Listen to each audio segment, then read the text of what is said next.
Hello and welcome to another Wednesday rant here in the den. We're now finding out that there's a 14-day quarantine if you've been to Spain. Well, I would have thought that was the norm anyway. There was always a 14-day quarantine in my house when you come home from tour. You couldn't go near your wife for 14 days, in case you, yeah. And of course there's a quarantine if you come back from Butlins or Pontins. You've got to, make sure you haven't brought anything home with you that you didn't take there with you. But Spain is a bit much, isn't it? And what people are saying is we're already in Spain, now we've got a quarantine when we come back. So it's a 2-week holiday and 14 days. And if 2 weeks in Spain is not bad enough, who wants to go to Spain anyway? Spain is for fat birds who live up north and sit on the beach and go pink, innit it? Correct me if I'm wrong, apart from Marbella, of course, Marbella, Ponta Banús, know what I'm saying? Yes, no. So don't go. Just don't go to Spain. It's as simple as that. If you're in Spain now and you're thinking about you can't afford the quarantine, here's a little tip from JD. Get on a train and go to Calais, okay? Go and buy a Fez and a toy AK-47 or something like that. Go and buy a little dinghy. It's going to be nice weather. There's a big high pressure coming over the channel this weekend.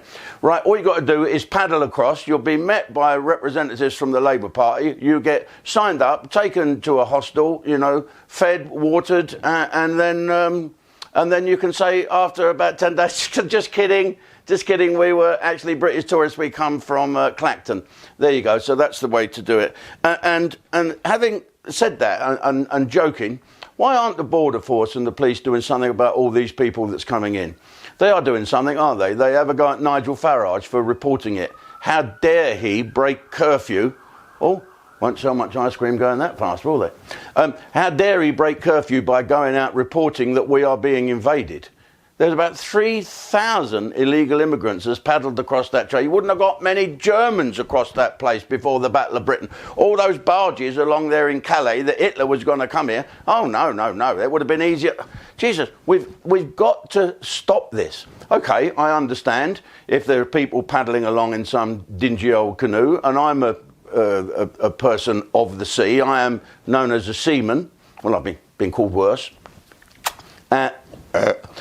But if there's people in distress on the sea, it is everyone's job to pick them up and make sure they're okay. But, okay, if the Border Force are doing that, or anybody needs to rescue someone, get in the Coast Guard, they come back to England, give them a quick jet wash, something to eat, make sure they're all okay, check that they're healthy, and then send them back to the country that they departed from, which is France. You're all lefties in France anyway, so have some more fucking people who want to be lefties. Look after this lot, at least you might get a decent football team.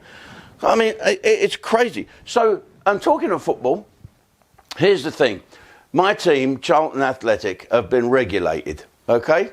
Now, we don't know who our owners are. It was Keep Roland Out, who was a rat from Belgium, who owned us, and it all went tits up. Now we're all singing, Get Roland Back. It's all gone horribly, horribly wrong. Lee Bowyer's done his best with the footballers there. There's a guy called Lyle Taylor, who was a footballer with white hair and dark skin. And he didn't play for Charlton for the last few games because his contract was up and he didn't want to hurt himself. And Charlton got relegated. Will he sleep at night? Of course he fucking will. But best thing is to not take it to heart, Lyle, what these Charlton Athletic supporters are saying and want to do to you. You're a professional footballer. You've got to earn your money. Go for it. But you have broken my heart and everybody else's heart. It wouldn't have hurt, would it, Lyle? Just for a couple of weeks, we only wanted one goal and you scored loads of them. You're a brilliant footballer. So for you, get through this. But for Charlton fans, we got to get through it as well. We broke our heart and that's it. Now, I watched a bit of football the other day. I don't know who it was. I think it was Arsenal playing someone or some two good teams playing. Or it might have been West Ham. Just kidding, Henry. So the whistle went and they all took the knee. Right? Which I think is daft. But I hope they do it next season because we've got a cunning plan. So Charlton, we're going to sign a racist footballer. Okay, so he makes out he's going to take the knee, and when the whistle goes, he jumps up and gets the ball, runs around all these kneeling fucking people and scores. Would that be allowed? I don't know. Wouldn't it be good though? Wouldn't it be good? Right, I've got some notes here. Listen to this. You ain't going to believe this. Right, it's in the paper today. A team of skin actors. Now, do you know what skin actors are? Skin actors are the person inside a skin. Could be a bear or a thing, but Mr. Blobby inside there, Barry Killerby, he was a skin actor. Wanda, my wonderful cat Wanda, she could drink vodka for England, and she used to come in my room, not literally, well, occasionally she'd have kittens, and I'd be sitting having a drink with a few various people that were in the show in Dick Whittington, and you'd see the cat with a bottle of wine and a fucking straw coming out of it, going into the cat's face. Not the cat's face, but into the cat's face. Anyway, these skin actors, listen to this. They were Paw Patrol. Have you got them? Paw Patrol, right? They were apparently racially abused by 4-year-olds at a party. 4-year-olds are taught racism. What's going on? Or is it because there's so much racism on the television now they've said, what is that then? Maybe we should have let it go after all. Anyway, these 4 people turn up and got racially abused by kids at a party. Now, how can you racially abuse these poor people, poor, right? They're bright blue, yellow, iridescent, stripy green, plastic-looking fucking things. How can you be racist to them? Well, apparently, one of the skin actors' heads fell off to reveal a pretty girl of colour, pretty black girl, right? All of these fucking kids kicked off, and started a riot, and they had to be rescued by the fucking police. You couldn't, seriously, I've got it here. Riot police were called. Okay, lads, get the helmets on and the CS gas. We got some 4-year-olds. We're not scared of 4-year-olds. Where are they? They're in a caravan park. Oh, fuck, let's put all the gear on. Yes, they were in a caravan park. Okay, I'm saying nothing. Now, but here's the thing. So, are people who live in caravans, you know what I'm saying, above the law? No, they are not above the law. Nobody is above the law. Right now, I know lots of travelling people. I've bumped into travelling people. I've got lectures from travelling people telling me we don't live in caravans, we live in trailers, and please don't call us pikeys. Fair enough, I get that, and I will not, ever, apart from mention it now in documentary. But I also know some dodgy ones, but nobody is above the law. And talking of that, and talking to travellers as well, right, I'm reading about the death of PC Harper, and let's see if the judge gives the maximum sentence for manslaughter, because now PC Harper's wife is saying she wants a retrial because it wasn't murder. Well, you have to see what the law says about that. Did these guys intentionally try to murder this? It's not going to bring him back. But let's hope the judge looks at manslaughter and gives the maximum sentence, not because these people were travellers that might piss off some of the more bigoted ones than me. Imagine me saying that. But it's because they were criminals and they broke that law. And let's just think, right, they killed a copper. Now, did that copper sign up for that? No. Did that copper know the risks when he signed up? Yes, he did. So why aren't we fucking kneeling for him and all the other coppers who risk their lives every day for us? Why? Let's take the knee for the police. And so at Charlton we can run round again and score some more goals. Now, I'm talking to the police. Right, here we go.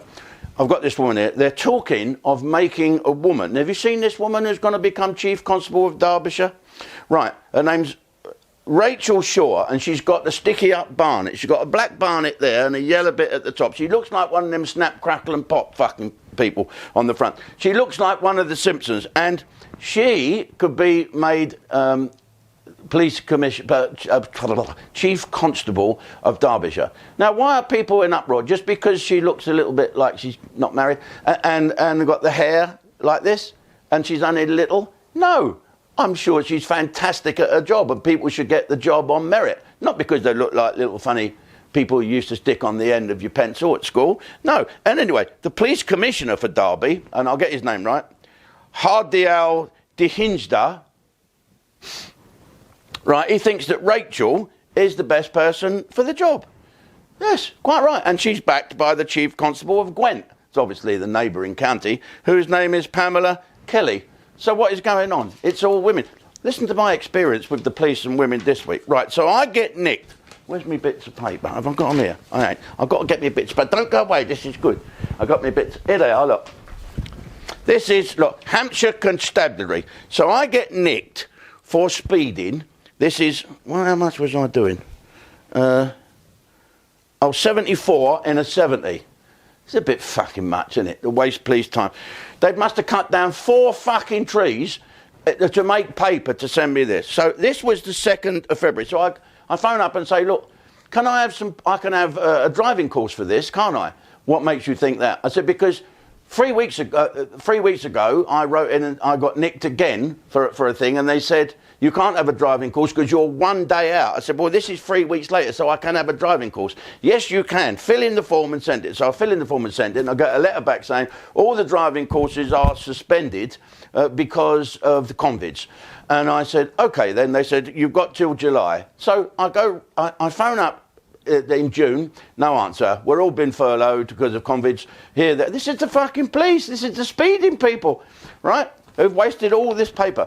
And so eventually I forgot all about it. And then I thought, I better get this sorted. So I phoned up a woman, a few numbers, press 1 for this, press 3. If you've got that, press 2. I'm sorry, all our people are engaged at the moment. Well, I don't give a fuck what their romance is like. I'm trying to get me think, but I cannot have another 3 points. I've got more points than fucking Charlton Athletic. Anyway, so I eventually get through to a woman who sounded like a big-boned, homely girl, and she said, can I have your reference number? So blah, blah, blah, blah, blah, blah, blah, blah, blah, blah, blah, blah, blah, blah, blah. Oh, hang on, she said, I'll get a pencil. I said, you want my reference number now? Blah, blah, blah, blah, blah. This is the equivalent of a fucking millennial. Blah, blah, blah, blah, blah, blah, blah. So she reads it back to me and gets it wrong. So I read it to her again. So now I'm nearly running out of battery here. She said, PIN number, date of offence, name. Listen to this. James Davidson. James David. How do you spell James? What? Are you serious? I'm trying to help you, sir. James, James. Davidson. David, James. We're doing Davidson now. Davidson. I'm trying to help you here, so bear with me. Davidson. So date of birth, etc., etc. She said, this doesn't match up. Okay. I said, why? Well, I don't know, sir. I'm trying to help you.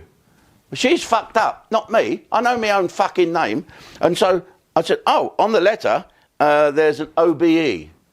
Pardon, sir? OBE. You had to add OBE. What? Into your name? No, I said, OBE. I have an OBE. Do you know what an OBE is? And she said, I'm trying to help you here, sir. So I said, look, okay, do you mind if I speak to someone else? I think you're a bit thick. So then eventually I get on the computer and here's the list of all the things you can go on the fucking thing all over the place, every county. So first of all, it says, website not secure, blah, blah, blah, blah, blah, blah, blah. And then it goes on and on and on, and I can't get anywhere. And I thought, fuck it, I'll have to have the points. It's as serious as that. And how unfair is that? And then, by miracle, phone rang. Hello, it's Julianne here. I believe you're a bit stuck. Yes, well, we can get you in on the 11th of August. Where have I got to go? Your front room, wherever your computer is. So I'm going to do a speed awareness course by computer. It's fantastic. Seeing as I've done 9 of them, I'll fucking know it off by heart. I'll be top of the class, won't I? It's ridiculous. And I've said before, just before we leave YouTube and go on to JDTV at JDTV, www.jimdavidson.uk. Get on that and you'll see what the rest is I'm going to say. But here's the thing. Why do we ban people for speeding? We want the people who speed not to be banned and to continue speeding and pay the fines. We've got to get the country out the shit. Now, come on, what's wrong with that? See ya! I don't care, do I?